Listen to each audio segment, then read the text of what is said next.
السلام علیکم ورحمۃ اللہ وبرکاتہ۔ آج ہم اس واقعے کا ذکر کریں گے جس میں حضرت ابو بکر سے اللہ خود فرماتا ہے کہ کیا وہ ان سے راضی ہے۔ ہوا یہ تھا کہ حضرت عمر ہمیشہ حضرت ابو بکر سے کوشش کرتے تھے آگے نکلنے کی، کہ آگے نکل جاؤں آگے نکل جاؤں۔ ساری زندگی موقع نہ بن سکا۔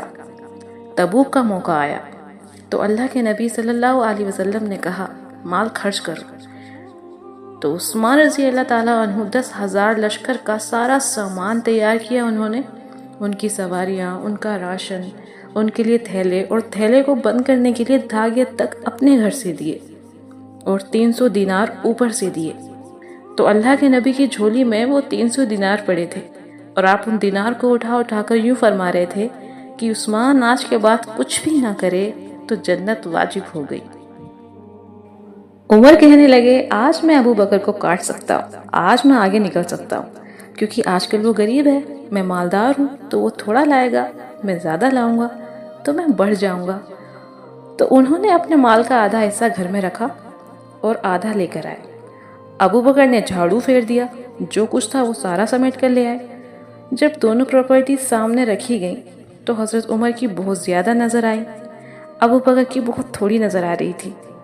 تو حضرت عمر بڑے اطمینان سے کھڑے تھے کہ آج تو جیت خطاب کے بیٹے کی ہے۔ میں قربان جاؤں، اللہ کے رسول تو جانتے ہیں نا کہ کون کیا کر کے آیا ہے۔ تو میرے نبی نے سوال ہی بدل دیا، جو اس موقع کا سوال ہی نہیں تھا۔ تو میرے نبی نے پوچھنا یہ تھا نا کہ ابو بکر کتنا لائے ہو، عمر کتنا لائے ہو، یہ اس موقع کا سوال ہے، لیکن اللہ کے رسول جانتے ہیں کہ کس کے مال میں وزن زیادہ ہے۔ تو میرے نبی نے سوال بدل دیا، فرمایا عمر پیچھے کیا چھوڑ کے آئے ہو؟ تو حضرت عمر وہیں خاموش ہو گئے۔ انہیں اندازہ ہو گیا، سوال سے ان کو اندازہ ہو گیا کہ میری کھلی اڑ گئی۔ عمر پیچھے گھر والوں کے لیے کیا چھوڑا؟ تو پہلے حضرت عمر بڑے جوش میں کھڑے تھے، پھر ایک دم ڈھیلے ہو گئے، کہا جی آدھا چھوڑا ہے، آدھا لایا ہوں۔ آپ نے کہا ابو بکر تو پیچھے چھوڑ کر کیا آیا، بچوں کے لیے کیا چھوڑا؟ انہوں نے کہا میں تو اللہ اور اس کے رسول کو چھوڑ کے آیا ہوں، باقی سب لے آیا۔ تو حضرت عمر کہنے لگے ابو بکر میں نہیں تجھ سے آگے بڑھ سکتا، کوئی بھی تجھ سے آگے نہیں بڑھ سکتا۔ تو جبریل آئے، کہنے لگے یا رسول اللہ تعالیٰ پوچھ رہے ہیں کہ ابو بکر نے یہ ٹاٹ کیوں پہنا ہے؟ تو آپ صلی اللہ علیہ وسلم نے کہا کہ ابو بکر نے سارا کچھ اللہ اور اس کے رسول میں لگا دیا ہے، اس لیے یہ پہنا ہے۔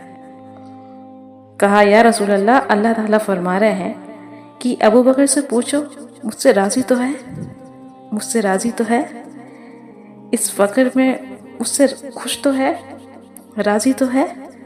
تو آپ نے کہا ابو بکر تیرا رب تجھے سلام کہہ رہا ہے اور تجھ سے پوچھ رہا ہے کہ راضی ہو۔